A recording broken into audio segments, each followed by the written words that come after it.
So, with the premiere of the second season of the Exorcist television show, it seemed like it would be a great time to talk about the film series. The original Exorcist was one of the greatest films of all time, not just horror films, greatest films of all time. So, it should be an interesting one to go through and see where we went wrong. The Exorcist was released in 1973 and kicks off in northern Iraq, where we see Father Merrin encounter a series of dire omens, letting him know that his old opponent is coming back around. We then jump to Georgetown and meet the McNeils, and soon find out that young Reagan is tampering with Ouija boards. Soon there's weird sounds in the attic, which are never really explained. And then this statue gets desecrated, and it's also kind of never explained. Did Reagan sneak out and do this? Don't know. We also meet Father Dyer and Father Karras, and then stuff starts to really go crazy. We find out that Reagan is 12 years old, and then we meet Detective Kinderman, who is important to note meets Karras, but they're not exactly chummy. After extensive medical tests, they finally attempt to have Reagan exorcised by Karras, but only after the old headspin. Things escalate until they call on Father Merrin, who they say did an exorcism 10 to 12 years ago in Africa. So, they haven't stated a year yet, and there's no direct mention of one, but you can infer from clothing styles and technology and everything that this is clearly early 70s, so let's go with 73 for now, which was the year of release. And oh look, here's the poster art. In a final face-off, Merrin falls victim to a heart attack, and Karras brings the demon into himself and commits suicide, stopping it. We leave off with Reagan and her mother going back to LA, cured, and depending upon which version you see, Kinderman becomes friends with Father Dyer. 4 years later, in 1977, we get Exorcist II, The Heretic, which kicks off in South America with an exorcism gone wrong. We then catch up with Reagan, who is definitely older, and she goes to the future, or at least a weird 70s office. A priest who is investigating Mary's death shows up just as Reagan is about to undergo a new biofeedback synchronization treatment, and it's just as silly as it sounds. I mean, there's a whole scene where Reagan and the memory of her possessed self basically just grope the psychiatrist. There's hilarious stuff with locusts, and they go back to the Georgetown house, and we see Mary's first encounter with the demon in Africa, who names himself as Pazuzu, and this guy has one of the funniest falls in film history. I present this to you unedited.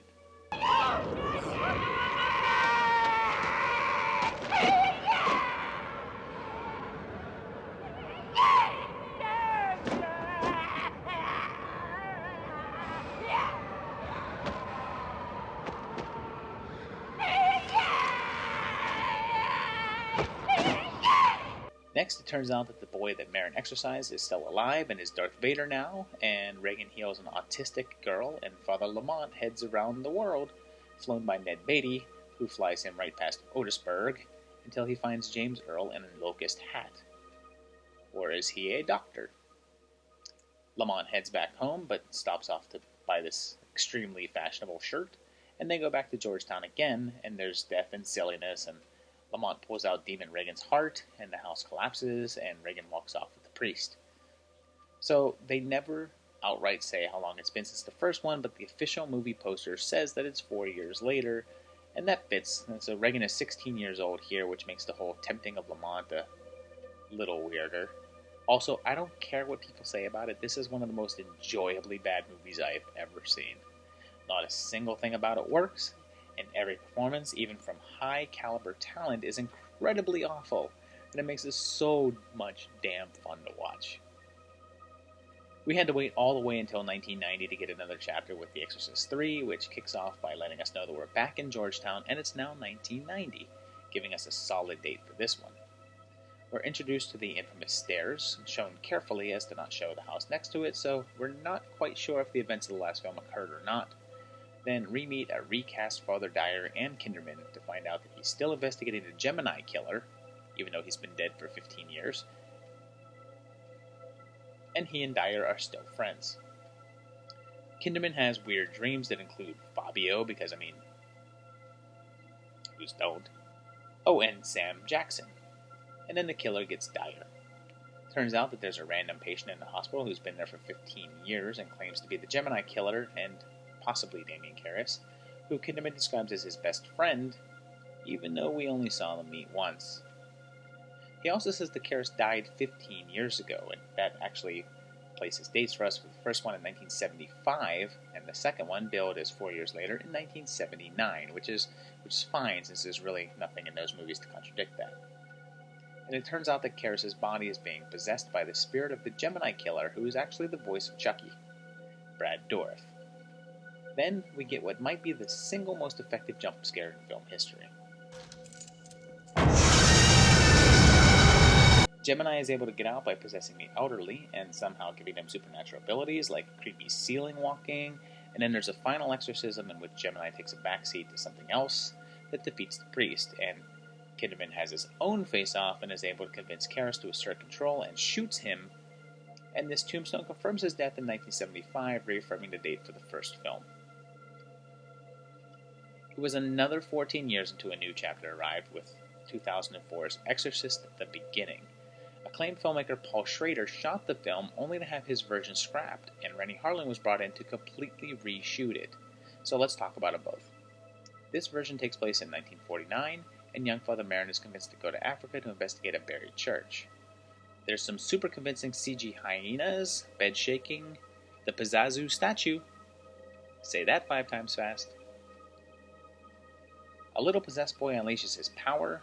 There's a showdown between the military and the tribesmen, and then, surprise, the little boy isn't possessed at all. It's actually Sarah, the camp doctor, who had the demon in her, and Merrin and the little boy team up to exorcise her, but she dies in the process.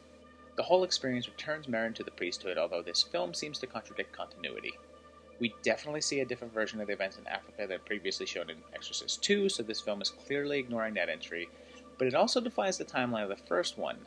Merrin was said to have exorcised a young boy in Africa 10 to 12 years ago, which would have placed this film in the 60s, and since we're in 1949, this predates that by a long shot, so either that guy was wrong about the timing of the exorcism, or Merrin had yet another encounter some 15 or so years after this one.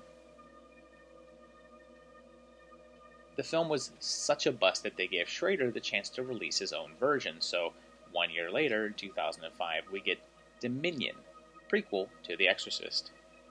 It starts in 1944 with some of the only footage to make it into the other version, Merrin forced to choose which people were killed by Nazis, and then we cut to 1947 in Africa and meet a lot of the same characters, same situations, and the same hyenas except with even less pixels, mainly due to a quick finishing of the FX for a partially abandoned project. Sarah's different though, and she's Rachel here, and there's some return of the demon face from the first film, used to a much lesser degree here, and a young deformed boy. Soldiers get crucified, the deformed boy becomes possessed, eventually fully healing up and going bald, and he and Merrin face off in the church at the same time that the tribesmen take on the military outside. The effects continue to be bad, but we're going to go ahead and give a pass on it just because of the nature of the release, but damn is it distracting. Merrin's exorcism is finally successful, if not underwhelming, and he's warned that the demon will pursue him.